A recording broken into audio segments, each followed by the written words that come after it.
Yeah, we're mostly gonna yap today.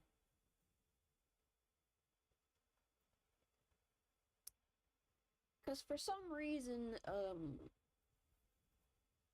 it doesn't want to optimize the stream today. Which is very annoying. Very annoying. It's like, what's the point? I thought I had... Because, like, I remember setting this up a while ago, and it was supposed to be, like, optimized or whatever. I don't know why it doesn't want to do that now. And, I'm too not very tech smart to figure out why. It is not my concern. Although it should be.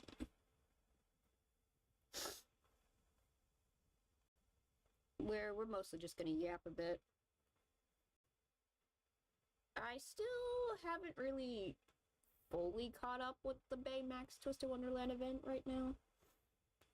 But I did finish the main story, and that was fun. The main story update was actually pretty fun, and again, I'm starting to think maybe maybe the update after is going to be for the main story. I don't think the next main story update is going to introduce new characters at the moment. I feel like this is going to be another long ride. The chapters only get longer and longer as the game progresses, and I feel like this is going to be it's going to be a long ride, but I feel like we're eventually going to get the other characters introduced. I mean, there's 7 of them. And I'm just curious if they're gonna still introduce most of them in groups of 2, or if there's gonna be like a group of 4 at some point. That'd be interesting.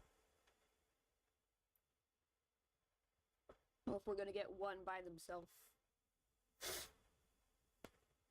I feel like you can just introduce Neji by himself in his dorm uniform. That'd be fun. And then his team can kind of have some of his friends in it. I'm just a little sad that some of our blank NPCs don't get names. And they don't get forms. It's like, if they get a name, they don't have a form. If they get a form, they don't get a name. It's kind of sad, really. But I'll take it. I will take a wild guess at to what some of these other named characters look like now, just based off of some of the character silhouettes that we get in game.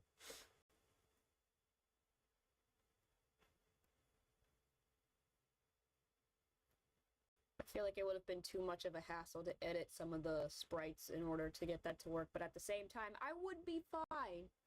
I would be totally fine with our named characters not having eyes.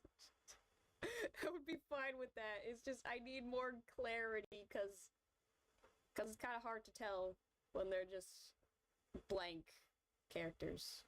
Like, they don't show up on screen at all. So it's like, it kind of is a little bit hard to visualize what's going on when it's like, you can't tell what is actually going on. Same thing for, the RSA students. I guess that's my one little nitpick complaint. Just, you could just use the blank characters. I'm fine with the blank characters with their lack of eyes if it means that we can at least get a better visual going on of what's happening. If that makes sense. I feel like I'm making sense.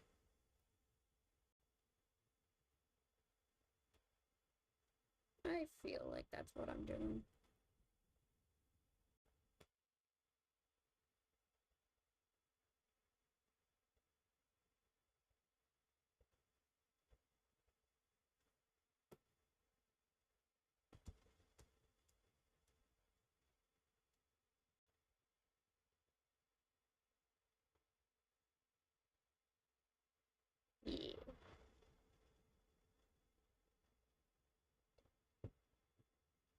I kind of don't want to start explaining yet until people get here.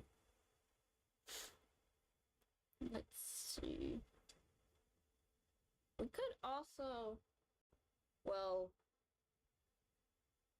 I kind of want to talk about the Sparkling stuff after all the characters we're supposed to be introduced to get introduced, because I feel like my suspicions were correct that the Mickey Mouse group was going to be the most bland out of the characters. Because they're introducing the Monsters, Inc.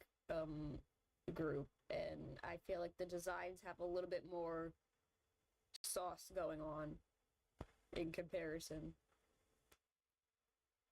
Which, I mean, it makes sense if your cast of characters are a bunch of colorful monsters that you're taking inspiration from. Yeah, the Mickey Mouse ones were always going to be probably the most bland, unless they wanted to go all out with, like, a Parks outfit for the cast there. But they didn't. And again, it is one of those anime idol rhythm game things, so it's probably just playing it safe and following other anime idol boy trends. Which is why I don't think it's very fair to compare it to Twisted Wonderland, because it's, at this point, I feel like these are two different game genres. They might have similar mechanics with the whole gacha element going on and being mobile games, but it's like, the genres at play here are very different. Twisted Wonderland is very, like, heavy story, lore, characters being kind of more than just black and white, whereas this new game, it's very much good guys do fun magic things. It's also kind of giving K-pop Demon Hunters for some reason, in the sense that it's like, oh yeah, the power of music and love for fans or whatever is what makes this possible. Like, that's the vibe I'm getting from the new game. Which also has that sort of Disney magic dreams come true energy that you get from most games.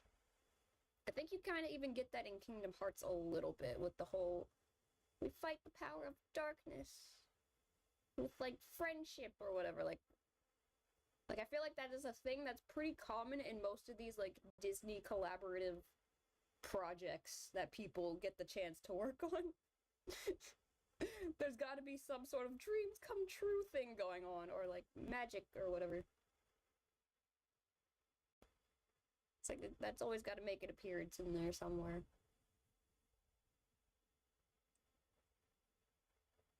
I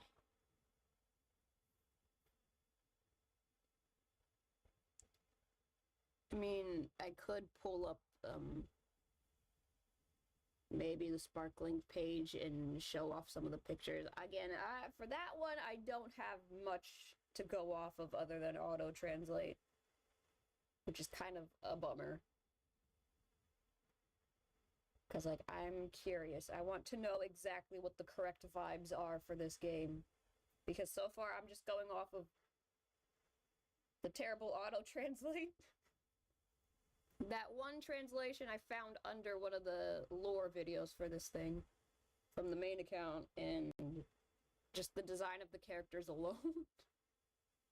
Because, like, it's definitely a different vibe. I do enjoy Twisted Wonderland's approach, though.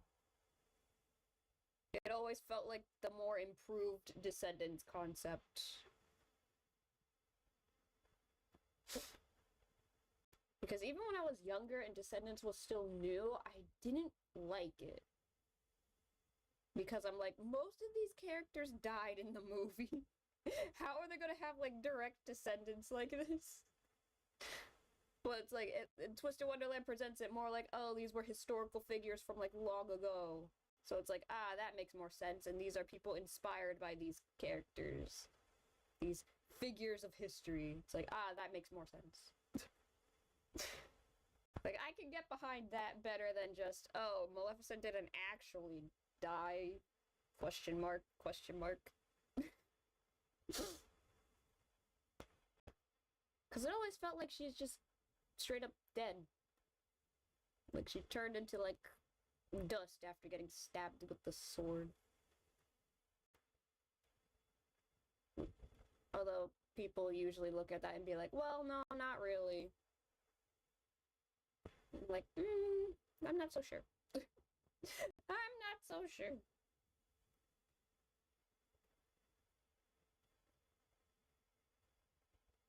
Although the evil queen is always a funny one though, because it's like clearly implied that the evil queen is supposed to be dead.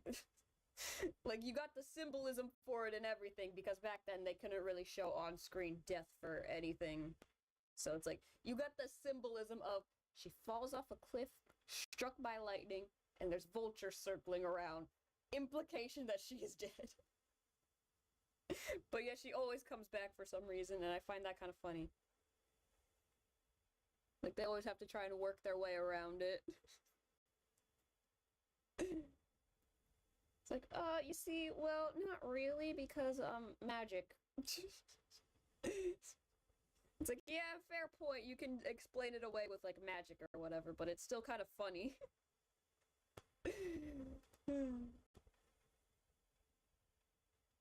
I still think it's kind of funny.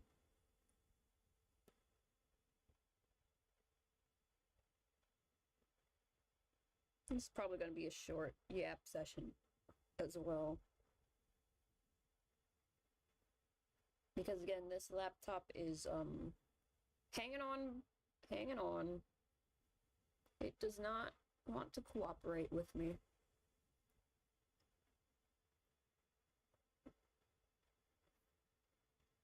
We could try doodling for like a little bit, but I think it's just gonna make the frame rate worse if I do that. Which is sad. Very sad, because I want to do more, but the laptop is kind of making it hard to figure out what to do. It's like I don't want to blame the laptop for everything, but it's kind of like important. It is the connection unit. But yeah. Well, I kind of want to do another, like... Maybe we could set this up for, like, Tuesday, where I do another, like, yap session about, like, Twisted Wonderland, plot so far, predictions, stuff, something like that. Or maybe do, like, another character sort of thing. I could do another... I could do the thing that I did with Vil where I'm explaining like his outfit styles or whatever, but with ortho. That would be funny. I should do that. That can be for Tuesday. A whole presentation on ortho Shroud's outfits. Well, gears. That'd be funny. Just everything ortho. Explaining design choices. Fun facts. I still want to see more ortho outfits with a different hair color. Because so far we only got pink with the Fairy Gala outfit. Whereas ortho in-game has stated that his hair is able to change to all types of colors on like a whim, rather than Ida's, which is based on emotional state. Ortho can just do that whenever he wants. So I'm just like, I want to see more of this with some of his outfits, where he changes his hair color to match it better. Because we got that with Fairy Gala, and we got that with pink. But it'd be cute to see maybe like a red-orange, or maybe even something more out there like green or whatever, like just whatever random color could work with whatever new outfit you want to give him. Like, I want to see that. Like, what kind of new hair colors can we give Ortho Shroud? For the fun of it.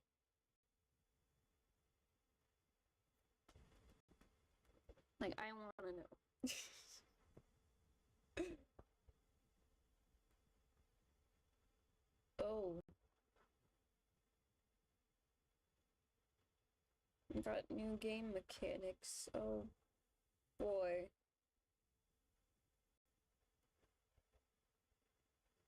Oh no. I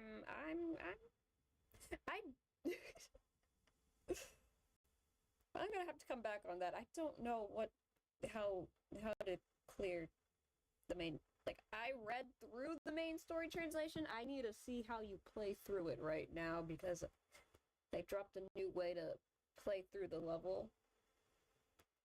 Because, like, we had those maps in Chapter 7. Those, like, battle maps.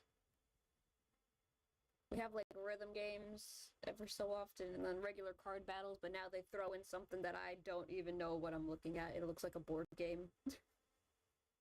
But not. Like, I don't know. I need to see how you clear that one. That one looks, interesting.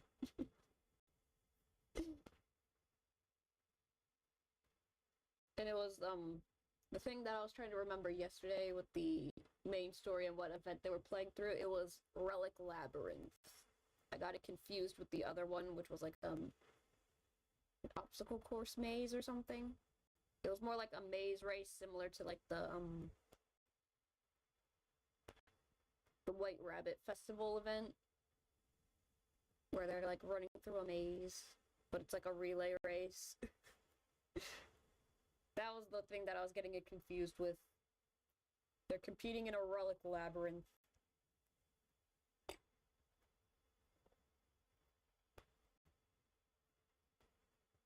Azul finally has another villain moment, too. That was funny. And I kind of like how RSA is presented, though. Bestie Adriana! I've just been yapping about Twist and Wonderland and a little bit about the Sparkling stuff because they started dropping the Monsters Inc. characters, and I'm like, my suspicions are correct. The Mickey Mouse group was always going to be the sauceless group.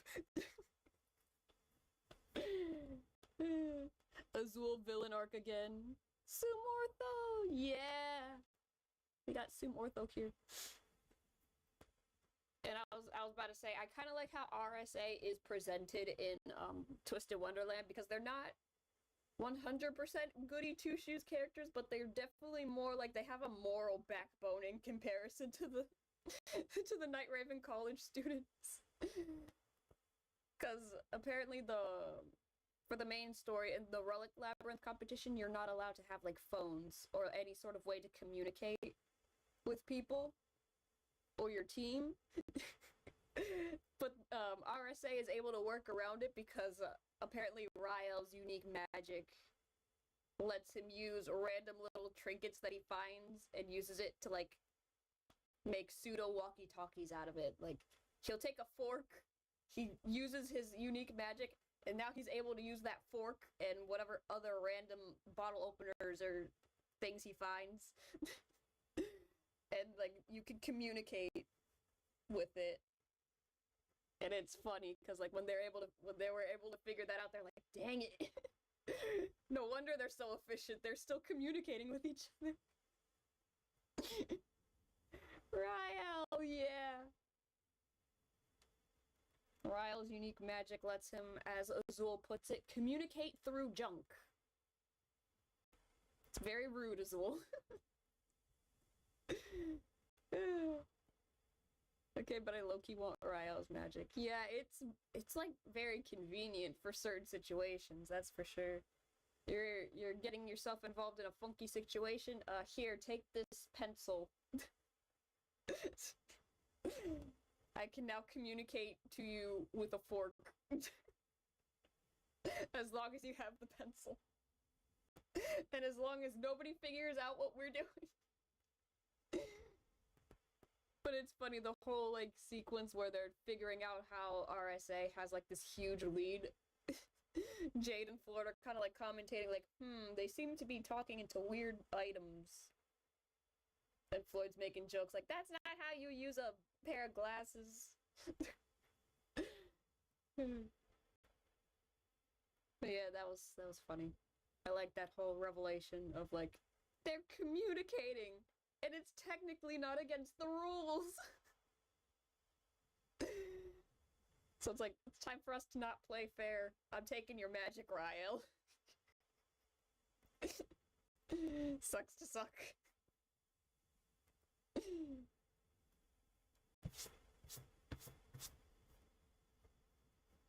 Ryle calling Azul through a fork. Hi, Azul. Azul pencil breaks. Break that pencil. That's funny. So it's like, I don't want to hear it. But that was a funny confrontation, though. Azul and Lily are like, oh no, you guys are trapped. Whatever will we do?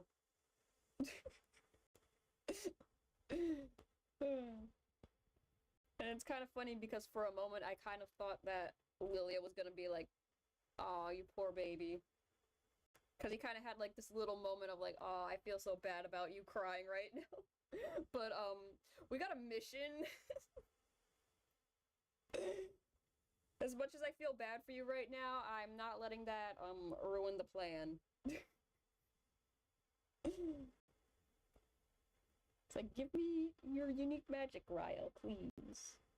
You guys are already in the lead anyway.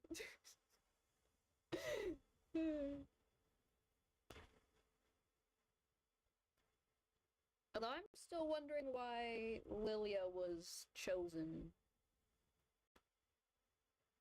Because it seemed like Malleus specifically wanted Lilia there for a reason, and I don't know exactly why yet. I feel like that'll be more figured out a little later as the story progresses, I think. But it is funny how almost all of Night Raven College figured out the rumor about the trophy because the paintings in the walls. The paintings in the walls started saying, "Hey, Train, Professor Train, he found out that there's like probably this ancient magic stone embedded in the championship trophy, and it could change history or whatever." It could change everything we know about history right now. And Train's like, dang it. I didn't want nobody to know this was a thing. I didn't verify the rumors yet. Why are we spreading the rumors right now? This is so unprofessional. In the walls. In the goddamn walls. The paintings on the walls. Although I still kind of blame Crowley. I don't know. Crowley still comes off as a little suspicious. Because he's kind of taken this rumor leakage on the nose. Like, he's like very like, well, if we figure out this rumor, we can give you back Malleus, referring to Malleus, we can give Malleus back his family heirloom. We can confirm something about ancient history, that this thing is not lost. And if we win the championship trophy, we'll be earning it back anyway. We don't need to ask for permission, because we will have earned it. 3 birds in one stone! Whenever something bad happens, blame Crowley. Yeah, but it's like the way he was all like, yeah, you know what, this isn't as bad of a situation as you think it is, Train. We can get 3 things done at once. All by winning that inter-school championship. As long as we win, everything will fall into place. As if for like the past 100-ish years already, they've completely lost every time they fought against Royal Sword. It's so funny. Like, yeah, surely this is gonna be the time they win.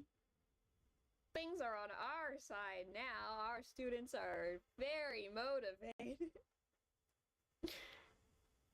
They're very motivated to win that trophy now, as if they weren't motivated years ago. Because they continuously lose to Royal Sword Academy every year. And maybe it takes you home. Yeah, maybe. This might be the key to returning you back home. It is crazy to think that this story's eventually gonna end. I don't want it to end. Especially if there's no way to ever replay it again.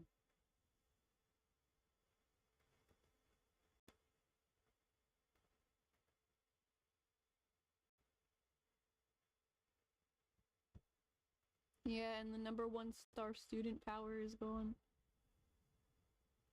Malleus has been nerfed, but it's not like him being unnerfed ever served any purpose.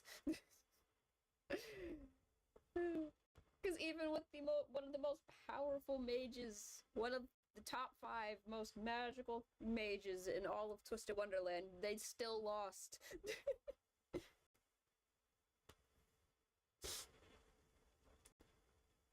It's like Malleus is #5 in the rankings, and I'm pretty sure there isn't a student in RSA that's on the top 5 list.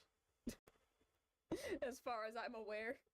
So it's like, you have the 5th most powerful mage in the world in your school participating in these events, and yet everybody still loses. How is this possible?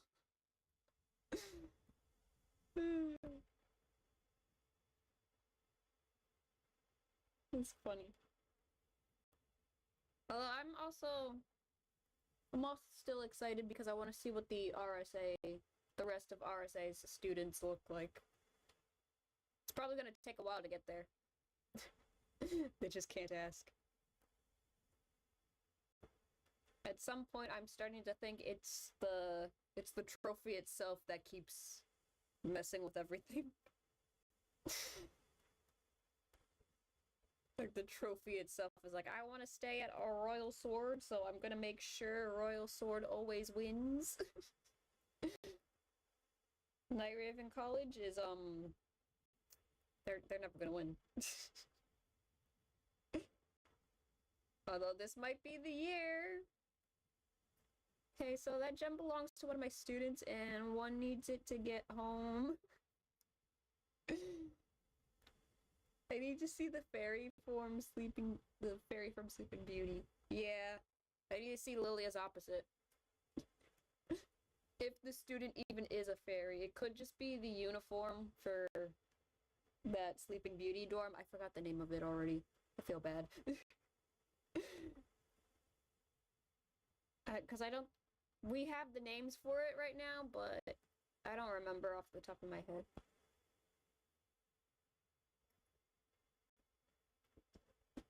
I'm curious about him. And the Alice one. I want to see what the Alice boy looks like. Yeah, we've only seen like a little bit of other schools. I think the only other school we've ever seen was Noble Bell College, and that one was small. That one's literally supposed to be like a very small school in comparison to Night Raven and Royal Sword.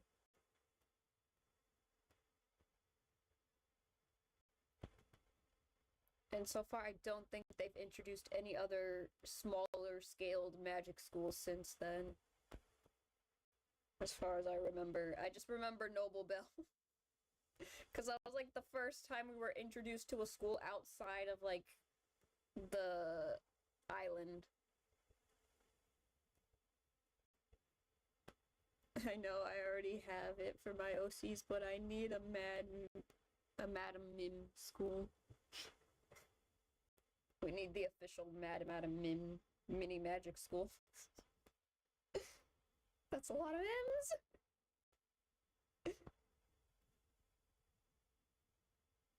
Have it be villain ladies or another hero school with the princesses and have them be ladies. Well, RSA already has like all of their dorms based off of like princesses. It would be fun to see one that's actually based off of more like the male leads of Disney movies. We don't necessarily need 7, but it could be another like small scale. It's based off of a one character kind of magic school vibe. Because I could see Prince Philip getting his own school. It's like a very small, kind of near Briar Valley or whatever, where like the humans used to live or something, but it's like old, abandoned, nobody knows what it was there for. Okay, but the Prince school being all lady school, have the King of Hearts meet Queen of Hearts lady meet Riddle. That'd be so cute, actually. I like that. It would kind of be like a counterpart to Royal Sword Academy School. It's like an off-branch of Royal Sword. If Royal Sword was like the all-male version, then there's like another one that's like the all-female version. That'd be really cute. Yeah, I know what you mean. The plural of prince kind of sounds a little bit like princess. Prince Philip lady flirting with Silver. The once upon a dream vibes intensifies. You look familiar. Do I know you?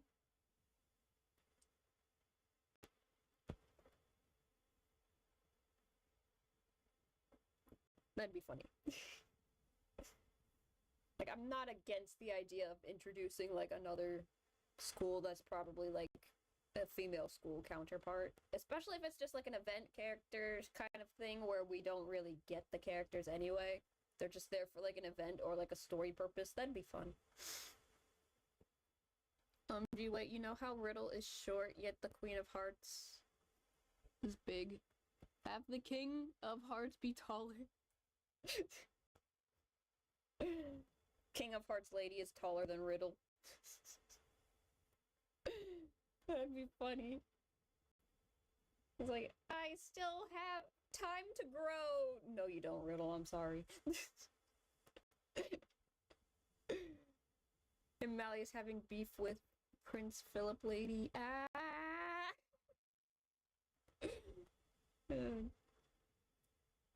That'd be funny. It's like, yes, Silver is my favorite human. I don't like this other human.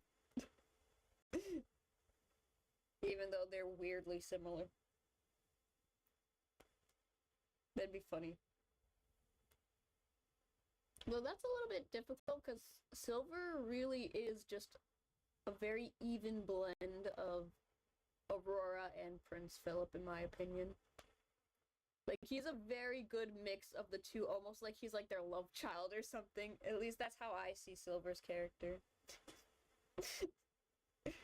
If anything, his ancient ancestry would just prove my theory correct. Mama Leech said to him once, he can grow big, and he went with it. Yeah. I think he also said something like that back in the ghost marriage event. Something about, like, I still have years to grow when Eliza called him short or something. It's like, you're too short. I have years to grow! Hey, Mercury. I just listened to Return to Forever by Chick Corea. I'm probably saying that wrong. Synthetic Substitution by Melvin Bliss. Superfly by Curtis Mayfly. I Love Music by OJ's. Hello, Mercury. Wait, who would be for the Lion King, though? And True Silver is both. That would be Simba. But, like, another version of Simba. Because we already have Chica's existence. Because he's already Simba.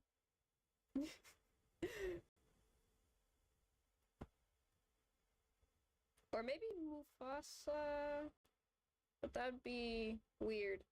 Because again, Leona and his family tree are pretty much already related to almost all the characters in The Lion King at that point. It would just be like another version, I guess. Exactly. We have Chica. He is our Simba. At that point, it's more like, well, Chica grew up eventually, and the school he's going to end up going to would be the one with, Simba.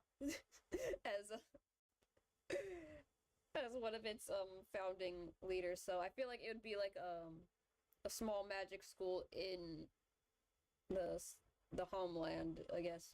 What was it called again? Sunset Savannah? Wait. What about Zira from the second movie? Like, girl is in love with Scar. I've never seen the second Lion King. I am sorry. I've only seen the weird 1.5 version with Timon and Pumbaa as the stars.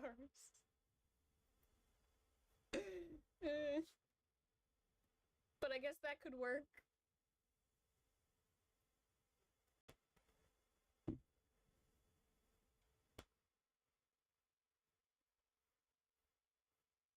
Zero.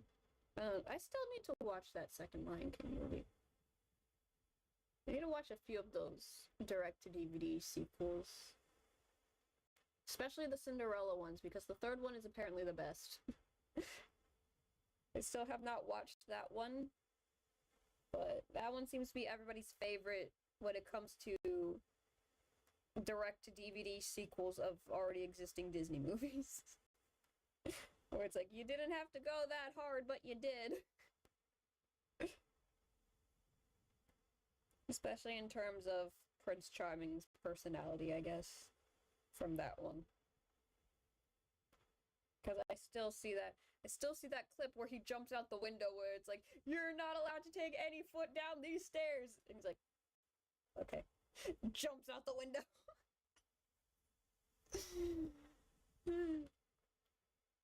It's okay, but I'm saying it Zira. Also, Neji and Prince Florian get together. Cinderella 3. Yeah. I need to see that one. Yeah, Neji needs his, quote-unquote prince.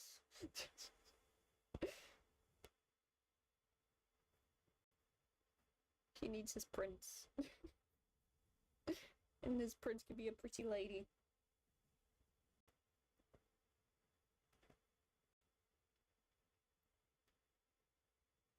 Neji's the princess in the relationship.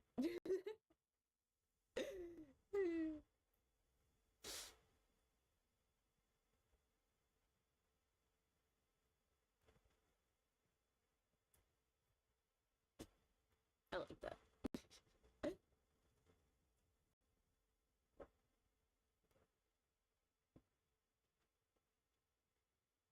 Yeah, I am still excited with the... Oh, and Hercules gal. That would be Ida's strong cousin. That'd be fun. Honestly, I kind of hope that Meg character is actually one of Ida's relatives. That would be funny. Because Mina Jill is already, like, we had suspicions that he's probably related to Kaleem in some way. And those suspicions were correct. Like, that is his cousin. So I'm just like, please let this Meg character be one of Ida's relatives that he doesn't really like talking about because it's from that side of his family that's very, like, wealthy or popular or whatever, but it's like, I don't know, it's like that's somebody that his cousin knows or something. It'd be funny. I feel like I've seen that dude before, I don't like him.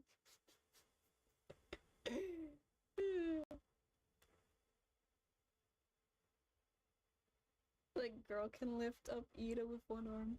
I want an event where we get to see some of Ida's family from that side of his family, the Olympus side of his family. That'd be funny. I'm still keeping my Meg OC. Yes, you can. Because it's like, we get that blurb that Ida's family is already part of, like, a big family that's, like, famous in, like, the whole tech industry or whatever. Like, business sides or whatever. And it's just Ida's family that's, like, the weird ones out of the main Olympus family or whatever. It's so funny. I'll go listen to YMCA by Village People. Heaven Must Be Missing an Angel by Tavers. Never Can Say Goodbye by Gloria Gaynor. And Perfect finale for any party. Bye! Bye, Mercury! Bro, just Greek. Indeed he is. Indeed he is.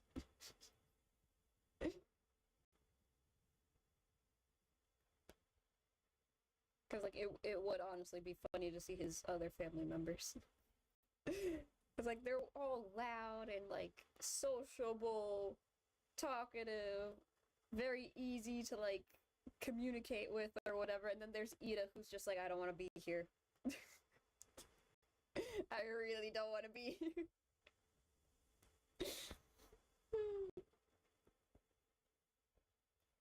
And that's kind of like the vibe of his family, apparently. They're just like, they're not very public-facing figures.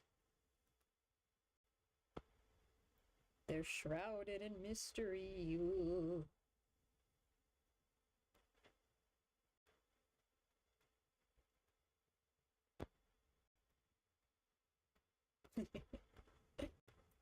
Hercules girl hitting Ida, but not too hard after turning Ortho into a robot. I think it'd be interesting if even most of his other family has, like, no idea what's happening over on the Shroud side of the family. They're just as in the dark as everybody else.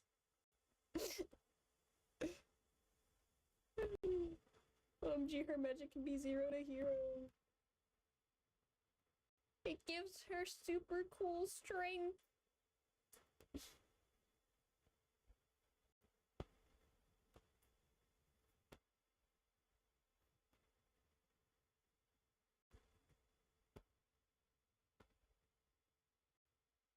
Yeah, that's just one part of Ida's lore where it's like, I want more information on that, because that honestly seems like it can be very funny.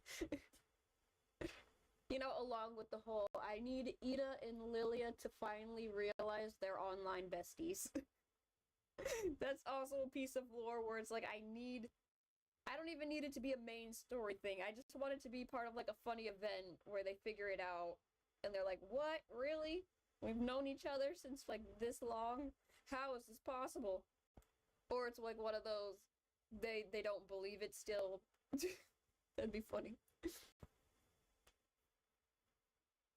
I have her and Jack in arm wrestling. That'd be fun. I feel like Jack would lose in that instance. Ida's lore more deep than Malleus. It, honestly, ironically, I think it kind of is more deep than Malleus. Because Ida's family lineage is implied to be descendant of, like, ancient gods.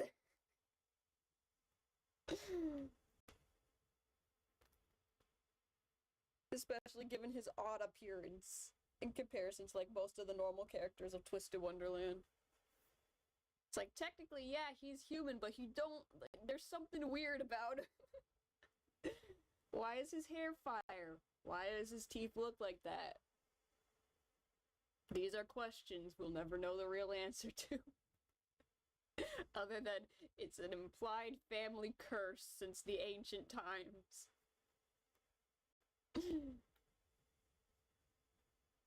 Although Malleus's lore isn't really as deep as you think it is, because, again, fairies in general live long lives, and apparently Lilia was like, yeah, part of the reason why we only started writing things down is because humans do it. Where it's like, because if we ever wanted to know something about, like, the past, we could just ask, like, our parents or our grandparents who lived through it, like, 500 years ago. It's like, if we had a question about history, we just asked somebody who was there.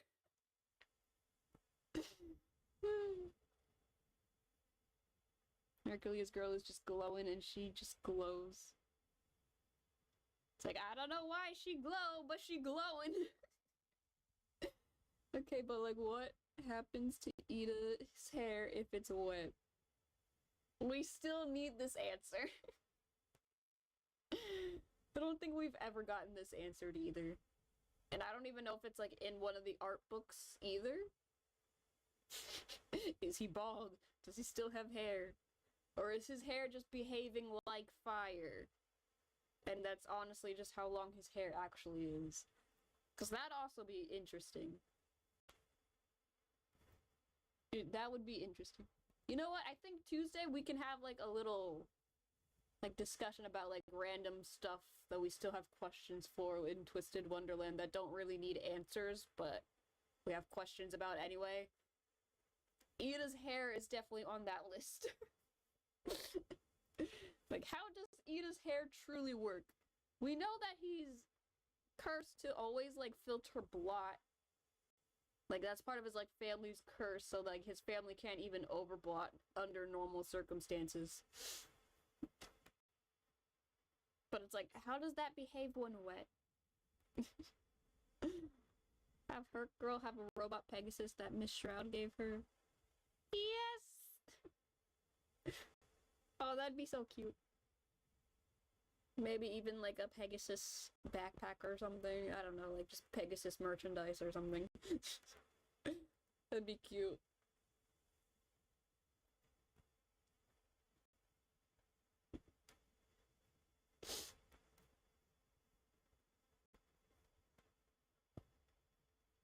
The many mysteries of Twisted Wonderland. That'd be a funny thing to talk about. We should do that for Tuesday. Also, Ida's body is like boiling 24/7. No, because I think it said that his hair, you can still touch it and it doesn't feel like fire. Same thing with whatever was going on with Ortho's hair. Like, it's designed to still be touched, I think. That's why I'm wondering, does his hair just behave like fire, but it's not actually fire? Because it's technically just constantly burning off overblot or whatever. Herc Girl and Meg Guy meeting and Ida goes in older protective cousin mode. That'd be kind of funny. Honestly, I don't really feel like Ida would care that much. It feels like his family probably steers clear of anything public facing, and I feel like that includes interacting too much with their other family members. His body, not his hair. Yeah, that's why I'm saying, like, does his hair just behave like fire, or is it actually like fire to the point where it's like he is constantly giving off heat? But that's where it's like, no, because people, I think, can still touch his hair. And his hair can still touch things and it's not affected. Same thing with, like, Ortho. Also, what if you touch his hair when it's pink? Does it change? Many colors. Ida's hair is definitely confirmed to change with, like, emotions. Ortho just has like a switch, like an LED or whatever. He could just make his hair whatever color he wants. And honestly, I feel like that is something that needs to be utilized more in his outfits. We only have pink. We need other colors. I want to see red at this point, or maybe like orange. Because we've seen Ida with like the full-on bright orange angry hair. It's like, what kind of outfit can you give Ortho where orange hair would look interesting? Excuse me. The fact Ida lets you touch his hair. The fact Ida can touch his hair. That's why I'm thinking like it is still hair. But it behaves differently from regular people's hair. Because it's always like burning off the blot or something and it just comes out through the hair or something, I don't know. So like, if he's disgusted, will it turn green? What if he's been sad? Will his hair like melt? I mean, he's always in a constant state of sadness anyway. He's always low-key kind of miserable. Blue is default.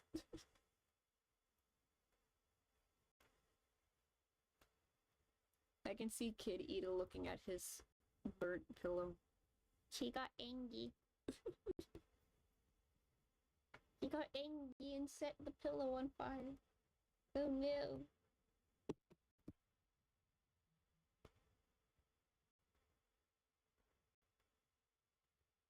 I think that's the bit of information we are missing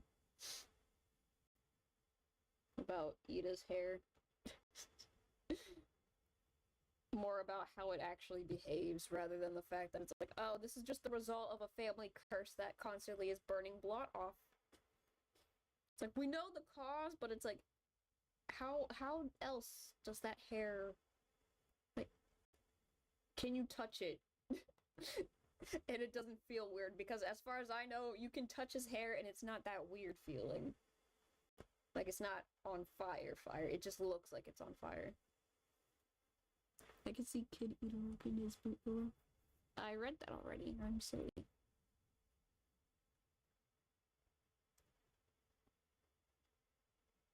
I'm silly.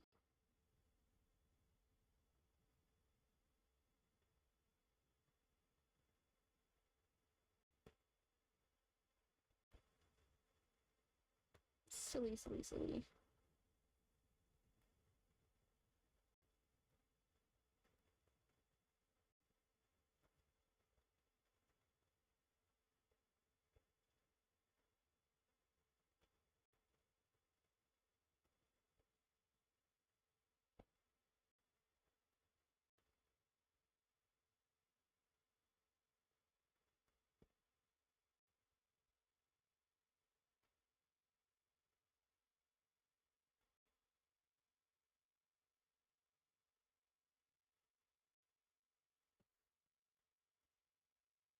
I think that his family can touch Ida's hair when it's burning hot. That would be interesting. I also want to know what his parents actually look like. Just like a random photo. I don't even need them to have like in-game sprites. I just need to see what they look like. Because it's like, I want to know which parent they take after. I'm pretty sure they take after their dad. It's like, I just want to see it. Also, I want it so that Hercules girl knows about what she could be at risk because she doesn't have the curse unlike Edith. Yeah.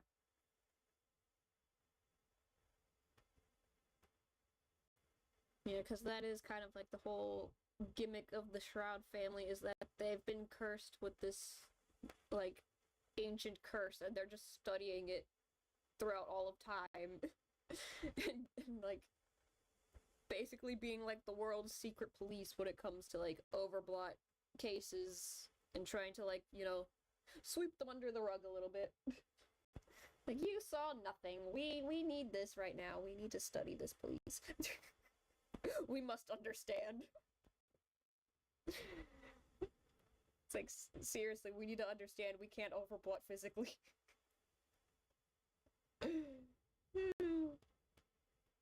Wait, I forgot, does it only run in the males, or... I think it just runs through, like, the Shroud family. And I think that would be Ida's father's side of the family. Because they stated that his grandmother was the one who was, like, the previous head of Styx. And I'm assuming she also has the cursed hair. And I think the mom is not... Like, she doesn't have the flame hair, at least from what I think. But the Shroud parents in general, they hide their faces because they don't want to be seen by the public anyway. If son, it'd be funny if they got the hair from their mother. It'd be funny if they got the eye color from their mother, too.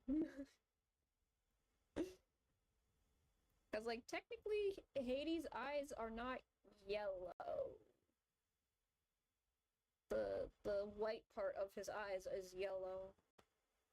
So technically he has, like, dark eyes. But it's easier to just make his eyes yellow if you're doing anything related with Hades. Because that was more of, like, a stylistic thing, I think. But, like, the whites of his eyes are yellow.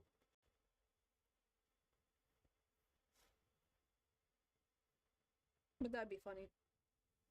It's like, I just want to know what their parents look like, because I'm pretty sure Ida and Ortho definitely take after the father.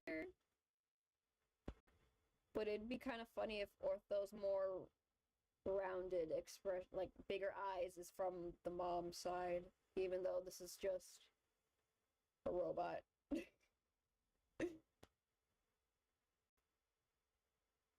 Damn it, I'm getting more for the Hercules girl. A new Twisted Wonderland OC is born. Oh, why not? I'm adding her with my Meg OC.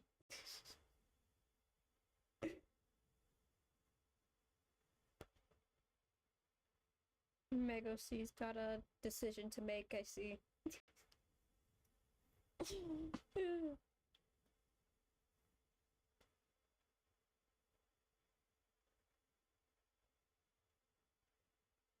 I think that's enough yapping for today, though.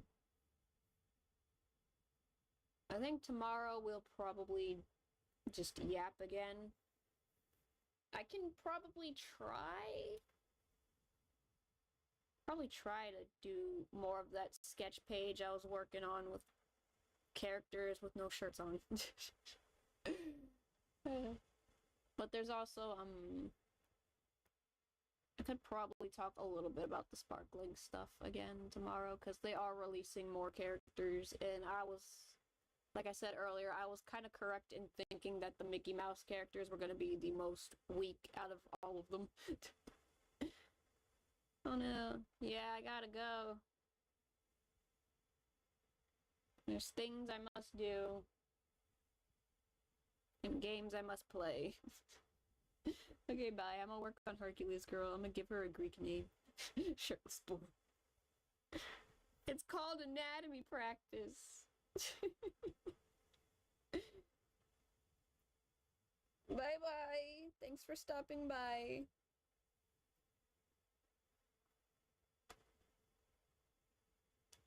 I'll be back tomorrow.